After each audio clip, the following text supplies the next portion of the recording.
Ah, il y a des francophones comme il y a du bruit. Vous aussi, on vous dit merci infiniment d'être venus vous joindre à nous pour ressasser l'histoire des 30 ans. 30 ans que nous avons passés, 30 ans après la libération de notre pays, 30 ans à nous reconstruire, 30 ans layani ni umwami w'ishyamba layani nk'aya nyamaswa twagize ikirango cy'umuryango nabyo mu bihamashe menshi cyane. Imanzi muri abanyarwanda, indangagaciro zose z'ubumanzi usibye kakandi kandi izo nizo mparanira. Kariya kapfuye kera mumbabarire ntabwo ndi yumva sinzi ko mubizi amashyi mutanga angana n'imyaka musigaje kubaho ku isi. Mwiha amashyi hamwe byinshi cyane. Uri umunyarwanda ntiwakwifuza kuva kuri iyi si vuba vuba n'igihe. Murakoze cyane. Hari impano twabemereye sinzi ko iyo nkuru nziza yabagezeho. Hari impano mpakamizi ibirori byiza. Enjoy yourselves. Passez du bon temps. Des francophones on est ensemble.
maze dukomeze dutaramane.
n'amatungo y'iryo tabara. Mbari inkuru mwayibonye, mbari inkuru mwayibonye muri 3 cyangwa 90 ubwo benshi bishwe inzoka inyenzi cyangwa ibyitso kugira icumbi b'amateka kwiga bikaba amahirwe ishyamba rihinduka indaro inyamaswa zibona ifunguro. Mpereye mbibariza yemwe mpereye iyi nkuru nyibarene mvuga ijoro ry'umwijima imvura idahita igihugu cyacu z'umwijima ikiraburindi byagitaje imiborogo ari yose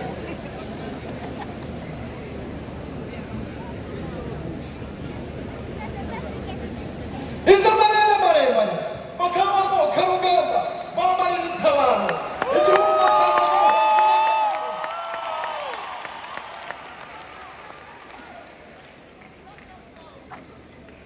Babyeyi beza mu rwambarira ingori mu rwambarira impumbya mwarubyariye ingabo n'abatabazi tw'inyamibwa z'u Rwanda tubahaye impundu.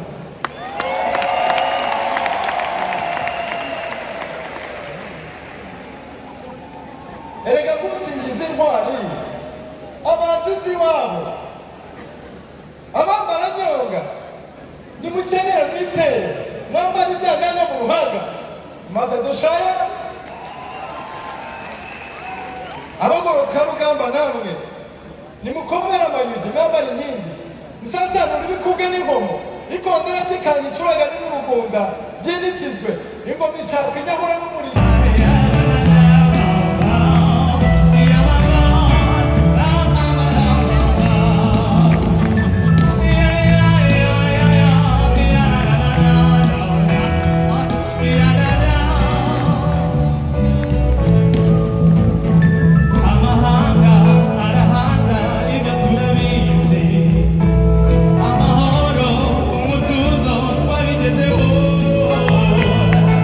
Wow!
kupfira imusingo yo yabateye inkungu bagakumbura u Rwanda dore ko ari iwabo nta yindi nkomoko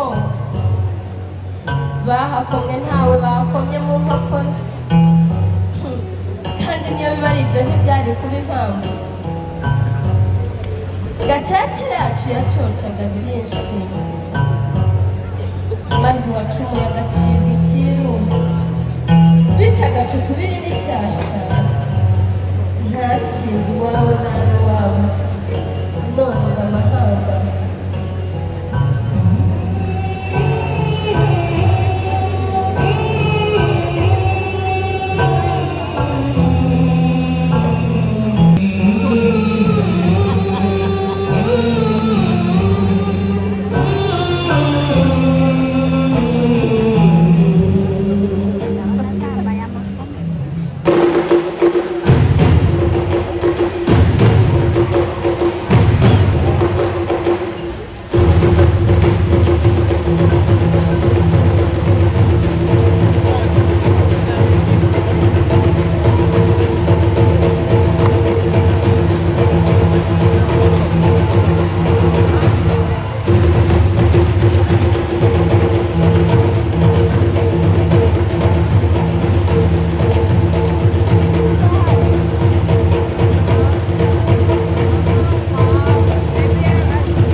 mwana wanjye u Rwanda numva ni he utikirwema we u Rwanda numva ni he mwana wanjye rero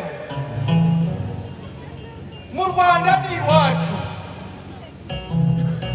ni Busasamana ni Bweramvura aho niho kuri gakondo iwacu iyo niyo tuvuka none se soko iyo mu Rwanda numva ntitwajyayo uti iyo mu Rwanda numva ntitwajyayo kugira Rwanda mwana wanjye enda ngwino nkwereke mwana wanjye